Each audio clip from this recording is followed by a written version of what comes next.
Здравейте, здравейте! Аз съм Ники от TrainerBG с нов видеосъвет за интересни презентации. Имам един въпрос. Възможно ли е да направим триизмерно движение на обектите в софтуера за презентация? Обикновено не. Сега погледнете тук. Хаха, как ви се струва? Тази техника създава усещане за движение в триизмерното пространство. Тя се основава на проста оптическа илюзия. Колкото по-близо до нас е един обект, толкова по-чувствително забелязваме приближаването му.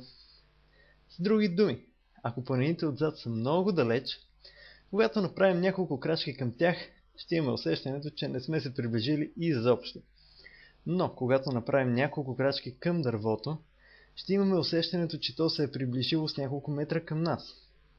Това е така, защото наблизко можем да измерваме разстоянието с очи доста точно. Можем да кажем дали нещо е на 3 или на 10 метра от нас. Но ни е трудно да преценим с просто око дали то се намира на 103 или 110 метра от нас, а когато става дума за 1003 или 1010 метра, става почти невъзможно.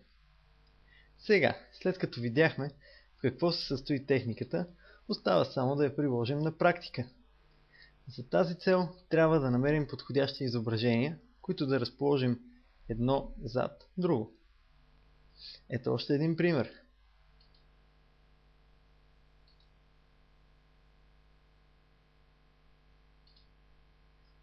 В случая взех тази планина и я разделих на 3 части. Ето така. Това е първата част, това е втората, това е третата, а небето е най-отзад. Разположих ги една за друга и им зададах командата да се оголемят. Но, тъй като по-близките обекти се приближават по-осезаемо, увеличих размера на всеки следващ обект все повече и повече. Небето не се оголемява почти. Ако размера му е 100%, то се увеличава на 102%. Най-задната планина се увеличава от 100 на 105%, тази средната от 100 на 110%, а най-близката на цели 130%. Разбира се, тези цифри съм подбрал за случая, а за другите изображения те най-вероятно ще са други. Погледнете сега. Задните обекти се увеличават по-малко, а предните повече.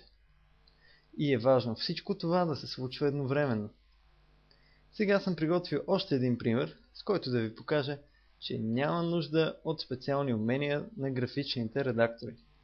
Взех от интернет тези 3 снимки и ги разположих на слайда. След това направих трика с оголемяването. Ето. Масата се оголемява малко, а столовете повече. Само че тук има и още нещо.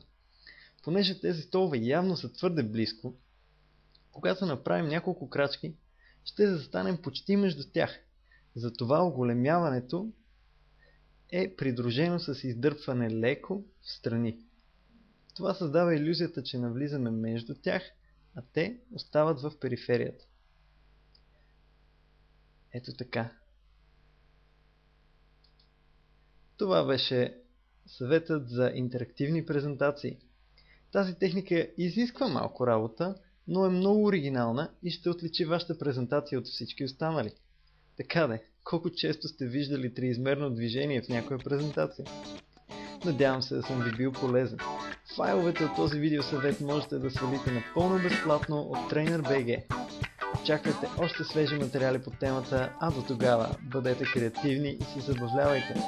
Аз съм Николай от TrainerBG. До скоро!